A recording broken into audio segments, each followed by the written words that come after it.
गिरते हैं सहसवार ही मैदान जंग में, गिरते हैं सहसवार ही मैदान जंग में, वो तिफल क्या गिरेंगे जो घुटने के बल चले। जोहार, आदाब, नमस्कार, मैं जुबैर अहमद। दोस्तों, एक छोटी सी कहानी है जो शायद जिंदगी में बहुत जो रोने वाले लोग हैं ना, और हम सब के लिए एक बहुत बड़ी सीख है, बहुत बड़ी सीख है। दोस्तों, एक दिन एक समुद्र में बहुत बड़ा जहाज डूब गया। बहुत बड़ा जहाज डूबने के बाद उसमें बहुत सारे व्यक्ति थे, बहुत सारे इंसान थे, हर तरह के लोग थे उसमें, सारे डूब गए। एक व्यक्ति किसी तरह से किनारे लगता है, और किनारे लगता है और कुछ ही देर के बाद वो बेहोश हो जाता है। और जब बेहोश होता है और उन्हें जब होश आता है तो अपने आप को सुनसान पाता है, अपने आप को तन्हा पाता है, अपने आप को अकेला पाता है।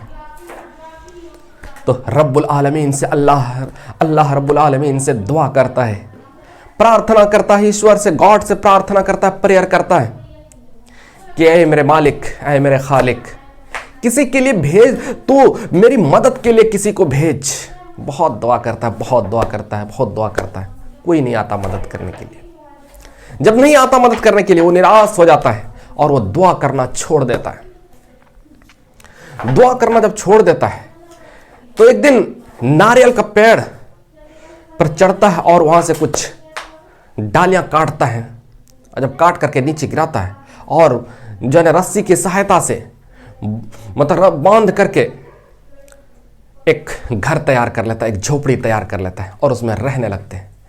और जंगलों में जाकर के कुछ फल तोड़ करके खाना शुरू करते हैं, और वह तोड़ करके लाते, कुछ जंगल में ही खाते और कुछ अपने कुटिया में आकर के, अपने झोपड़ी में आकर के कुछ खाते।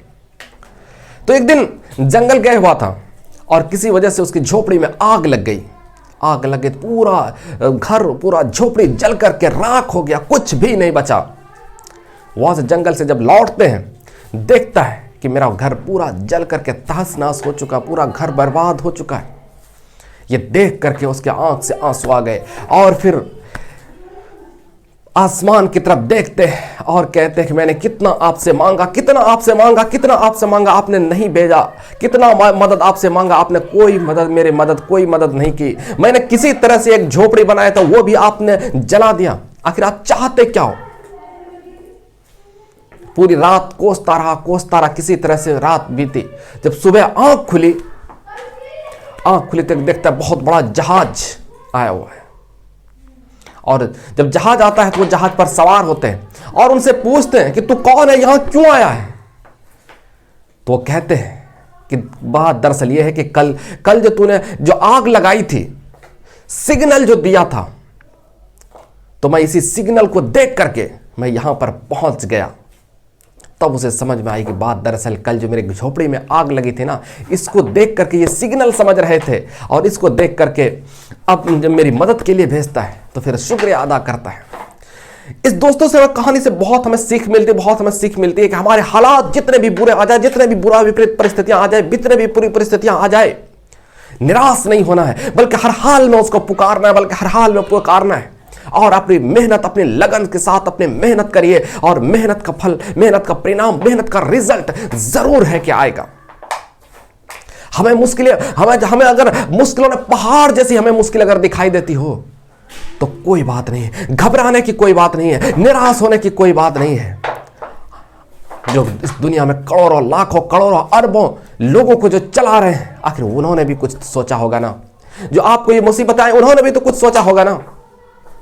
तो जब भी मुश्किलें आए ना, तो निराश मत होया करो, निराश मत हो। मुश्किलें टल जाएगी, बुरा वक्त टल जाएगी, बस तो उस बुरा परिस्थितियां टल जाएगी, कोई बात नहीं। आप बस हौसला मत हारना, हिम्मत मत हारना।